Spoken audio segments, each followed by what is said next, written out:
Bonjour Chloé, bonjour Daniel, vous êtes là aujourd'hui pour nous parler de la loi Pinel. La loi Pinel entre autres et les solutions de défiscalisation autour de MyDéfiscimo, puisque votre métier c'est... On fait du conseil et de la vente puisqu'on accompagne nos clients à réaliser leurs projets d'investissement immobilier et effectivement d'acquérir un bien. D'accord. Et vous avez n'importe quel type de bien, vous avez un créneau particulier? Alors notre créneau particulier évidemment c'est le logement neuf. D'accord. Qui va pouvoir bénéficier de réductions fiscales dans certains cas pour les investisseurs ou en résidence principale, d'avantages aussi fiscaux, notamment avec le prêt à taux zéro sur la résidence principale. D'accord. Donc on va accompagner les deux types d'investisseurs. D'accord. Avec cette fameuse loi Pinel, Chloé, oui. Tu peux nous en parler un petit peu de cette loi Pinel, c'est quoi? Cette loi Pinel, en fait, elle va encourager en fait les constructeurs à développer le logement dans toute la France. D'accord. Après, il y a certaines zones plus ou moins attractives. D'accord.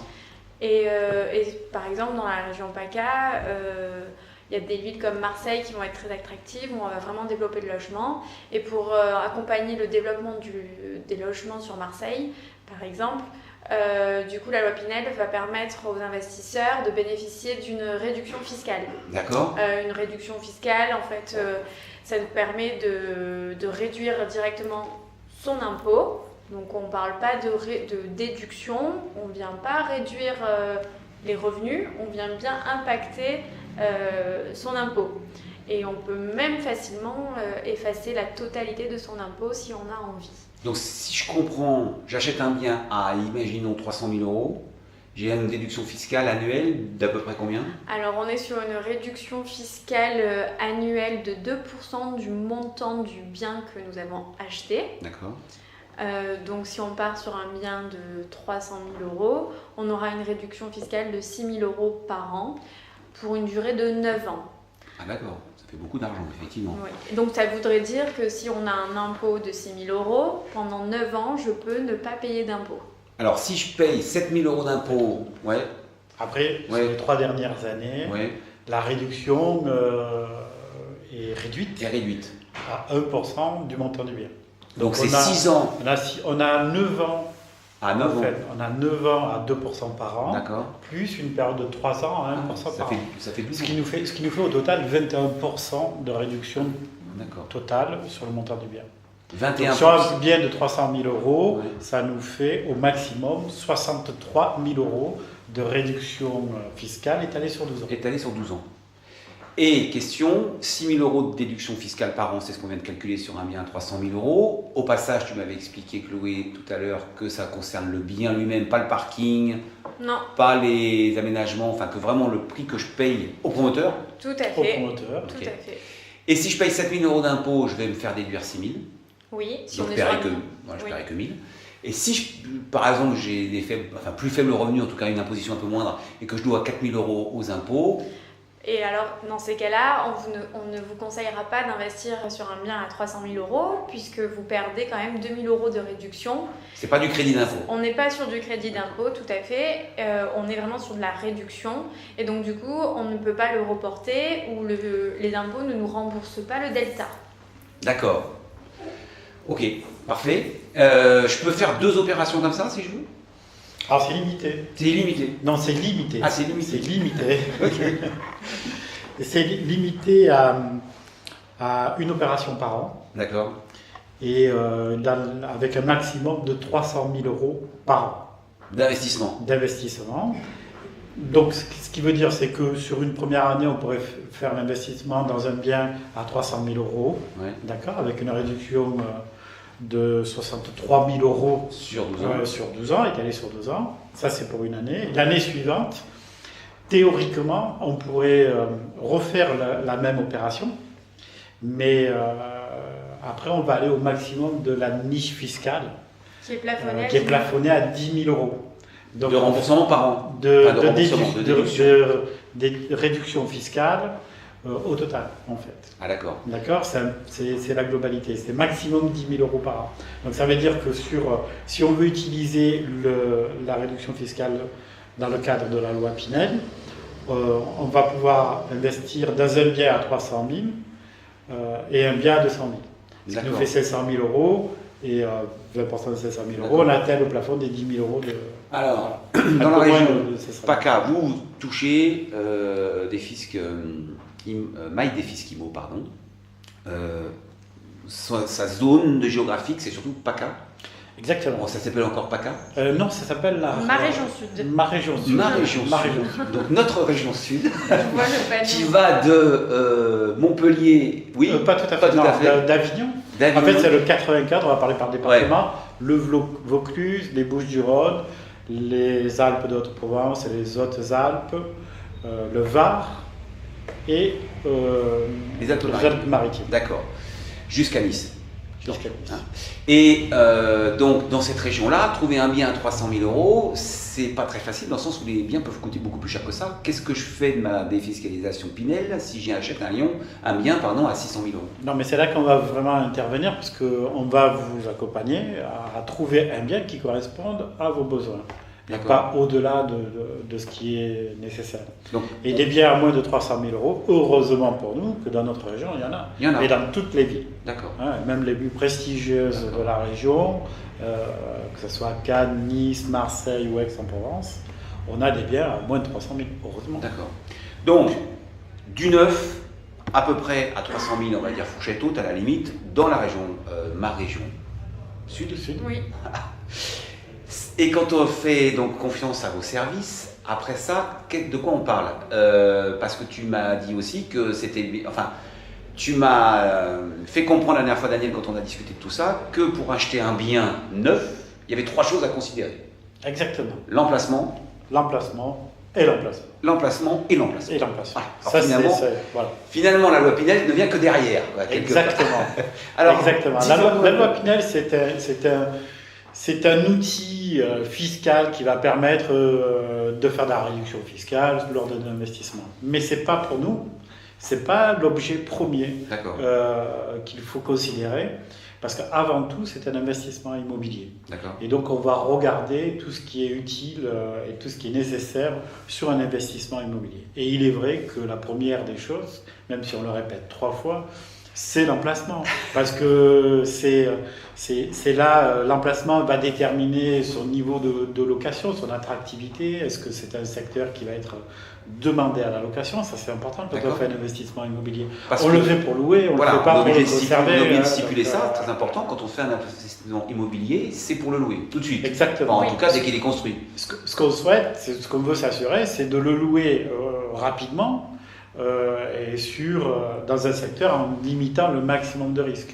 Alors le risque zéro n'existe pas, mais si on choisit un secteur avec un emplacement qui est vraiment de qualité, qui demande, où il y a une forte demande locative, on va pouvoir se garantir malgré tout d'avoir du locataire régulièrement. Donc ça c'est un premier emplacement géographique, on va dire. L'emplacement géographique. Et après il y a l'emplacement, il y a le bien quand même. Oui, et bien après il y a la qualité l'emplacement de l'appartement dans la résidence. C'est ça. Donc il est évident qu'un rez-de-chaussée exposé plein nord est quand même moins intéressant qu'un dernier étage plein sud. Vue mer, sur le vue mer, etc. Voilà. Donc là on a l'opposé véritablement des 2 types de biens qu'on pourra avoir sur une résidence. Mais donc ça c'est important, l'étage, à quel étage, quelle orientation, comment il est exposé, comment il est agencé aussi. Donc l'emplacement, là ça devient vraiment l'emplacement de l'appartement dans la résidence. Donc ça c'est un élément. Et alors c'est une question que je me pose sur une résidence, donc c'est des promoteurs qui construisent des immeubles complets, de je ne sais pas combien d'appartements, peu importe. Et quand on achète, il vaut moins cher quand même le rez-de-chaussée plein nord que le 5e étage mer. Oui. Mais proportionnellement. Ça dépend un petit peu du lieu de la résidence, mais on va prendre 3, 4, 5% de plus-value au fur et à mesure où on change d'exposition ou si on monte en étage. D'accord. Donc c'est le cumul des deux qui fait qu'on peut avoir des écarts de prix sur un bien de 15 à 20% entre un rez-de-chaussée exposé au nord et un plein sud de dernier étage. Donc imaginons pour 200 000, un 200 000 et un 240 000. Oui, tout à fait. Et à la location, on ressent la même chose? Et oui. Encore plus ou Non, non. Ben, la location... On risque de sous-louer en fait l'appartement, ouais. ce qui n'est pas le but. Alors déjà qu'on a des loyers qui sont plafonnés dans le cadre de la loi Pinel, par exemple. Ah, on n'en a pas parlé non plus. Tout à fait. Ça veut dire quoi? Par rapport à Tout quoi? Au prix d'acquisition? Non, alors par rapport à la surface pondérée, c'est la surface de l'appartement plus la surface vraiment pondérée de la terrasse, qui donne une surface pondérée totale du bien que l'on achète. D'accord. Et ensuite, grâce à une règle de calcul qui est propre à la zone dans laquelle j'achète le bien, on va déterminer un loyer. Ce loyer, c'est le loyer plafond. Donc on ne pourra jamais louer au-dessus de ce loyer au risque de se faire requalifier et de ne pas bénéficier de la réduction. D'accord, mais alors quand j'achète un appartement 4e étage de 37 mètres carrés, qui c'est qui me calcule mon loyer plancher? Alors là du coup on va nous intervenir pour calculer ce loyer parce que nous aurons donc on a les appartements, les plans des appartements, on va pouvoir vous calculer la surface et ensemble on déterminera le loyer que vous allez pouvoir prendre au maximum. Exactement. D'accord. Qui sont des loyers relativement modérés par rapport à l'appartement d'à côté s'il n'était pas soumis à la loi Pinel.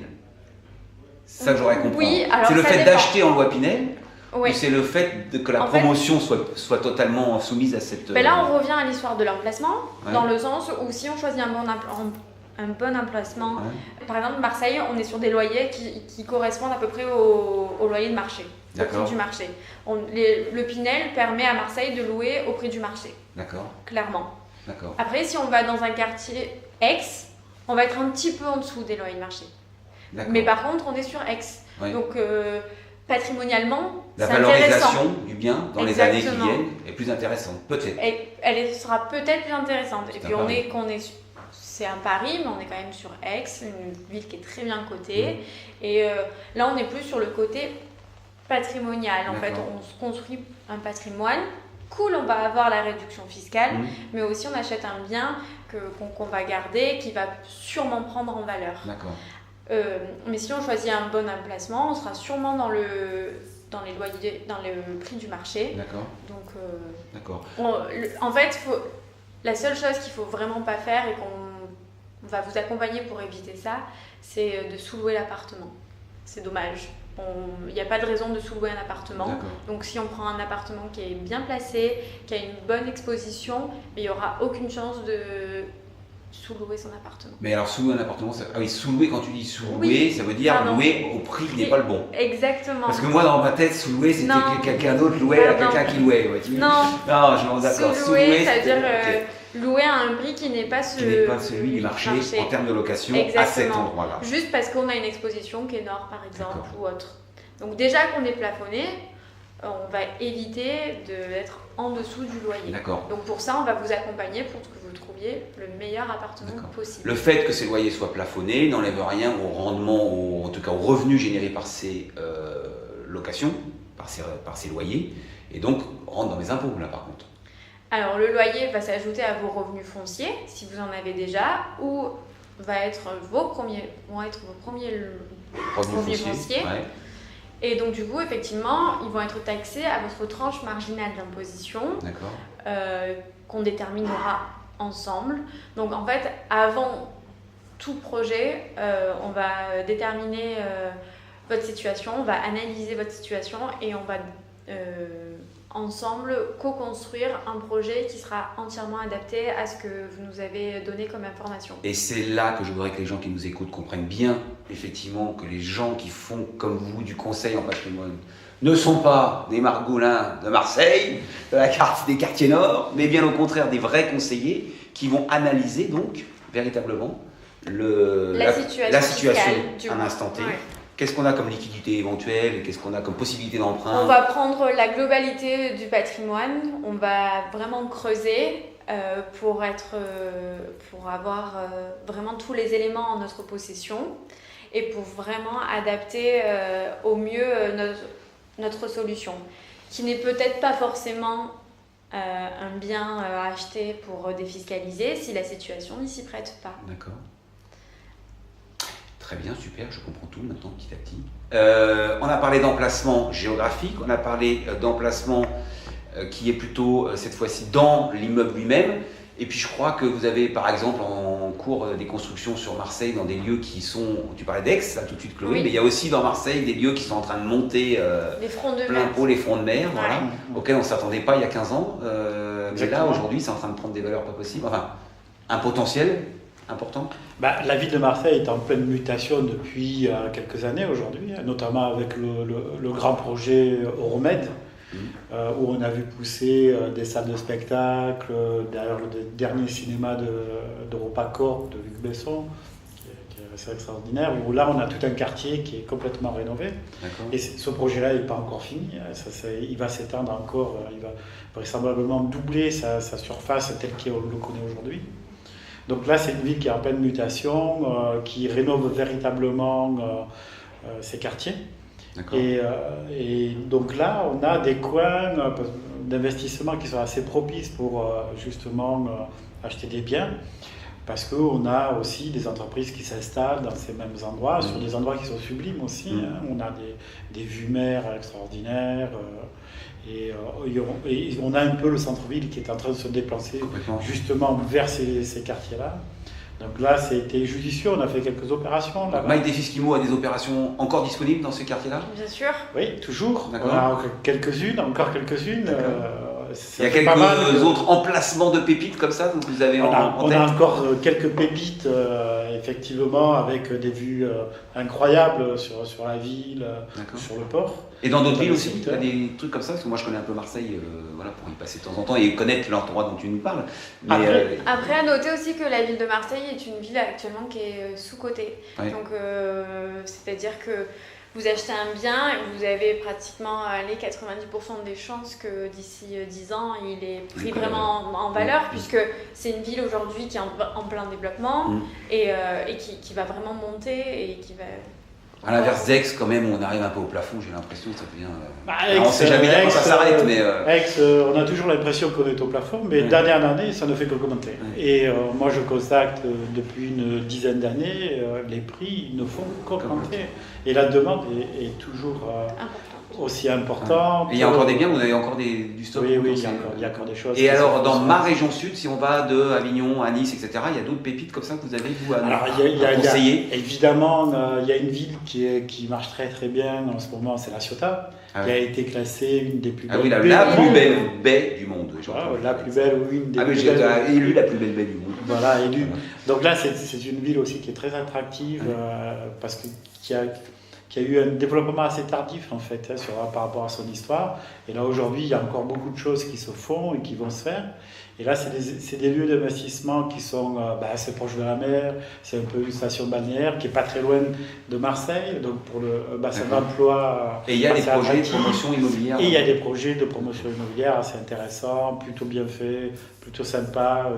C'est pas des grosses unités, parce que nous aussi, quand même, on n'aime pas non plus faire investir nos clients dans des grosses bars. Dans des grosses bars ou dans des promotions avec 300, 400 logements.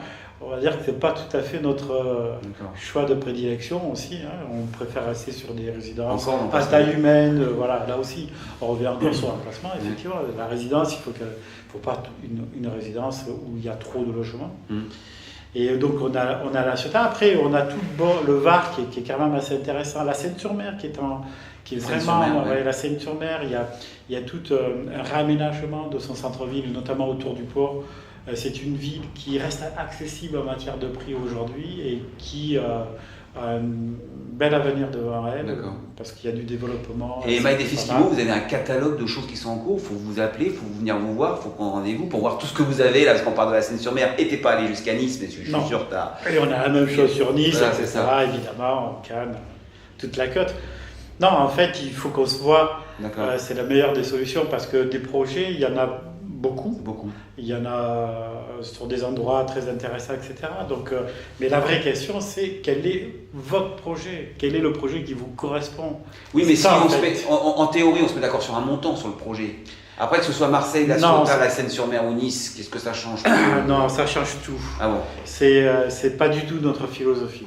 La première, on a des règles qu'on tient vraiment à respecter. En premier lieu, il faut faire un audit de la situation de chacun, la capacité d'emprunt, d'investissement, etc. Et bon, évidemment, les prix d'investissement, si on investit dans un T2 ou un T3, qu'on le fasse à Aix-en-Provence ou à La Ciotat ou à Marseille, ben, c'est pas le même prix. Bien sûr. D'accord. Donc, il faut regarder la situation qui soit le mieux adaptée à votre profil. Ça, c'est la première des choses. Après, moi, j'aime pas faire investir des gens à plus d'1 heure de chez eux. Je trouve ça complètement inutile. Pourquoi? Parce que... T'as un Parisien, peut pas venir en fraté chez toi. Enfin, en fraté, pardon. Enfin, un Parisien, il peut, mais moi, je conseille malgré tout à un Parisien d'investir près de chez lui aussi, malgré tout. Et pourquoi ça? Parce que il n'y a aucune raison, en tout cas dans notre région, qui est une superbe région, où il y a vraiment de quoi faire. Il n'y a pas d'intérêt à investir dans un bien qui va être à 300-400 km de chez soi, qu'on va quasiment jamais voir, qu'on ne sait pas du tout. On a fait l'investissement sur papier. Et moi, je suis contre véritablement l'investissement sur papier. C'est une prise de position. Moi, je veux que les gens puissent venir se rendre sur site, voient l'emplacement, voient la résidence, voient où ils investissent, connaissent, et soient à moins d'1 heure de chez eux. Parce que on ne sait pas dans la vie ce qui peut se passer par la suite. C'est vrai que c'est un investissement qui n'est pas destiné forcément à y habiter ou à mettre ses enfants ou ses parents, etc. Mais on ne sait jamais. Et donc, si on est à 1 heure, on s'ouvre tous les champs des possibilités. D'accord. On peut y aller, on peut aller voir, on peut s'y rendre sur place, etc. Effectivement, c'est toujours plus intéressant. Un tout petit peu, j'avais une autre question avant, mais on va en reparler juste après. Là, tu parles aussi de la sortie. Parce qu'à un moment donné, ce bien, il sera payé. Oui.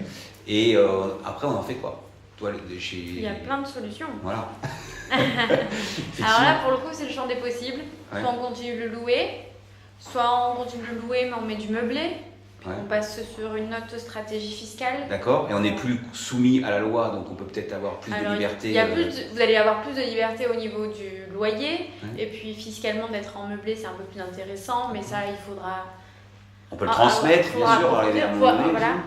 On peut le revendre pour faire une autre opération. On peut le revendre, pourquoi pas faire une petite plus-value. On peut également aussi effectivement le transmettre à nos enfants. Donc ça c'est... il y a vraiment le champ des possibles, on fait ce qu'on veut. Il n'y a aucune restriction et nous, pareil, on sera toujours là pour vous accompagner, même à la fin, à la sortie du projet. D'accord. Alors, je crois qu'il y a encore un argument quand vous cherchez comment vous les appelez, vos biens, ou je ne sais pas comment vous les appelez, vos lots, je sais pas comment, c'est quoi le terme qu'on utilise? Des biens. Des biens. Okay. Je sais que vous êtes attaché aussi à cette fois-ci quand on rentre dedans, en termes de, tu m'en as parlé, de qualité acoustique, de qualité thermique, tu m'as même parlé des garages où il y avait un truc très attention à laquelle il fallait faire absolument attention aujourd'hui quand on achète un bien avec garage. Exactement. Alors, on a une vision sur l'immobilier dans les années à venir et on est très convaincu en fait qu'un bien qui ne possède pas de terrasse ou un bien qui ne possède pas un emplacement de parking privatif, alors pas forcément fermé garage, mais un endroit où on va pouvoir mettre une prise électrique. Une prise électrique déjà. Une prise électrique. Ça aujourd'hui, c'est vrai qu'on n'y pense pas, mais on le sait tous, dans les 10-15 années à venir, on va avoir les véhicules électriques qui vont envahir notre parc automobile. Et donc, la personne qui ne possède pas un emplacement pour mettre son véhicule et pour pouvoir le brancher, pour le recharger, va se trouver en difficulté. Donc un bien qui n'offrira pas justement ce type-là de prestations, on va avoir beaucoup de mal à le revendre parce que ça va être une norme qui va être demandée de plus en plus et ça c'est sur les 10-15 ans à venir. Après, aujourd'hui, pour être éligible à la loi Pinel, il faut avoir un bien qui réponde à la norme RT 2012. Donc la norme RT 2012, c'est une norme de qualité de construction et c'est aussi une norme de qualité d'isolation phonique et thermique. Donc ça aussi, pareil, dans notre vision, à 15 ans, un bien qui ne répondra pas à des normes écologiques, bien sûr, on aura beaucoup de difficultés à le revendre, voire il faudra réaliser des travaux d'aménagement et de mise aux normes pour pouvoir le vendre. Un peu comme aujourd'hui les véhicules, une voiture. J'aime bien prendre l'exemple d'automobile parce que il y a pas mal de choses qui peuvent se ressembler. Et si on est obligé de passer un contrôle technique, et dans ce contrôle technique, si on ne répond pas aux normes imposées par la loi, il faut faire réparer. Et notamment toutes les normes d'écologie, etc. Donc moi, je pense que dans les années à venir, un logement qui ne répond pas aux normes en vigueur qui existeront dans les années... Donc il faut arriver à prévoir là, ce qu'il faut prévoir faire comme nouvelle loi. Et là, oui, un petit peu. Et après, on sait que de toute façon, les normes écologiques, c'est vraiment, on le voit, on en a besoin, c'est nécessaire, et on ira vers ça. Donc tous les logements qui n'auront pas un niveau d'isolation thermique satisfaisant, il y aura des travaux à prévoir dessus pour la revente. Et donc ça, on veut s'épargner de tout ça, on veut que nos clients s'épargnent de tout ça, et c'est pour ça que nous, l'investissement dans le neuf aux normes d'aujourd'hui, est un investissement d'avenir. D'accord. Ouais. Et il faut y faire attention parce qu'il y a du neuf qui répond pas à tout ça. On veut faire du vite fait, mal fait. Voilà, après, le neuf qui ne répond pas à la norme RT 2012 n'est pas éligible à la loi Pinel. Ouais, donc là, au moins, c'est réglé. Si ça ne répond pas, c'est pas éligible. Après, il y a le choix du promoteur. Et ça, c'est relativement important. Donc nous, on est en partenariat, on est lié avec personne en particulier, mais on est en partenariat avec l'ensemble des promoteurs nationaux qui ont pignon sur rue. On a besoin, alors après... je ne vais pas dire que tel constructeur construit mieux qu'un autre, etc. Mais un promoteur de renom, qui a pignon sur rue, va apporter des garanties financières et de qualité de construction. Et de matériaux, et un savoir-faire, une expérience, une image, une renommée. Donc, et aucun promoteur... oui, parce qu'on ne sait pas si un immeuble vieillira bien ou mal en termes de façade, par exemple. On a vu des immeubles vieillir beaucoup plus vite que d'autres. Après, on est couvert. Dans le neuf, ce qu'il y a, on a des garanties décennales, on a des garanties de parfait achèvement. J'entends bien. Mais donc, on est quand même... le particulier est assez protégé, voire c'est dans ce domaine-là qu'il est le mieux protégé. D'accord. Dans l'achat immobilier, par des garanties, des assurances. D'accord. Après, on n'est pas à l'abri.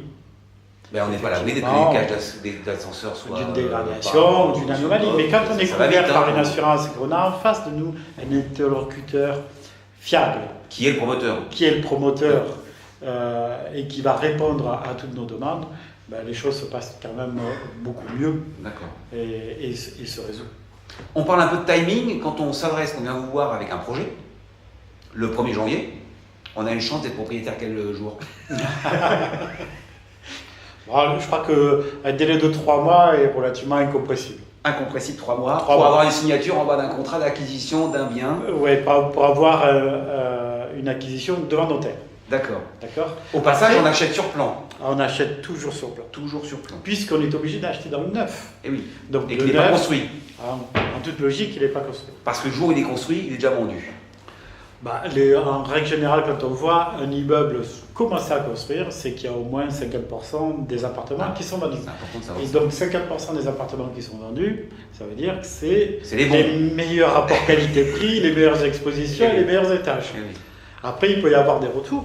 Ça arrive aussi, qu'il y ait des biens qui reviennent à la vente après construction pour diverses raisons.